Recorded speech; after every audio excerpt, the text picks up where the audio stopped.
Here's Bravemansgame. Obviously thrilled with his run on Saturday. He's come out of the race really well. I'd left plenty to work on. We hadn't been that hard on him up to that race, so he's bound to just improve for a run. Doesn't take a lot of work, actually, so he can now have a fortnight quiet, just tick him over, and then get him ready for Cheltenham. But literally, you wouldn't know he'd been to the races. He's come back just like it was a normal day out for him. So thrilled on Saturday. He'd be better with the lead, He's just, when he's in front, he's looking at everything and just sort of half asleep, really. So it's nice you can ride him either way, but in a perfect one and in a good race, get a lead would be great.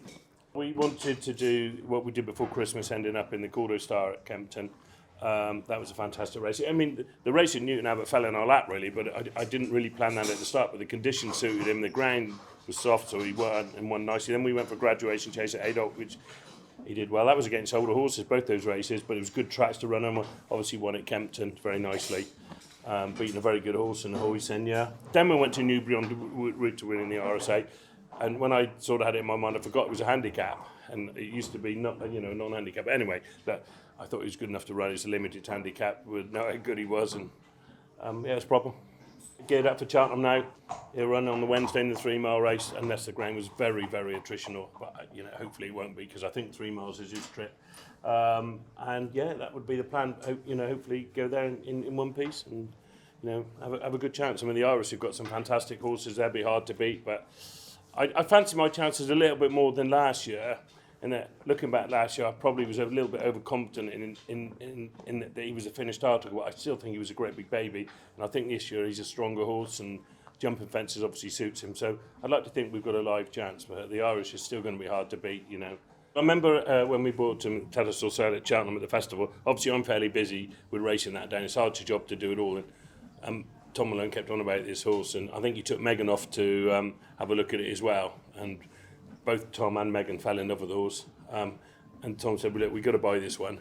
I know we had Brian Drew, who was interested in getting involved in a horse, but I don't think he was thinking of spending quite so much money. But anyway, we bought him because we actually fell in love with him. We didn't want to leave him behind. And you've got to pay plenty for these horses now. They make plenty of money.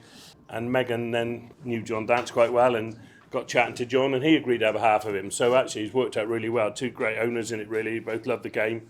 Good for John to get involved in a really good jumper, and it was exciting horse to buy. He just took a while to come right. That first year he ran in a couple of bumpers.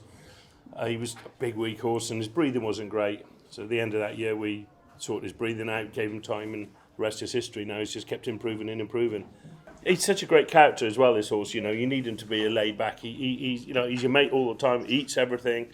As you can see, super temperament. The only time he really comes alive and gets really quite warm and excited is when you go to saddle him. He walk around the pre-parade room, fantastic. And as soon as you put that saddle on him, then he starts getting hot. And on Saturday, he had a little sweat beforehand. But he does that every time. That wouldn't be normal. As soon as Harry gets on him, then he sort of goes to sleep again. And he's a dead relaxed character. Everything about here at home, he's easy to train. He loves life. Doesn't cause us any bother.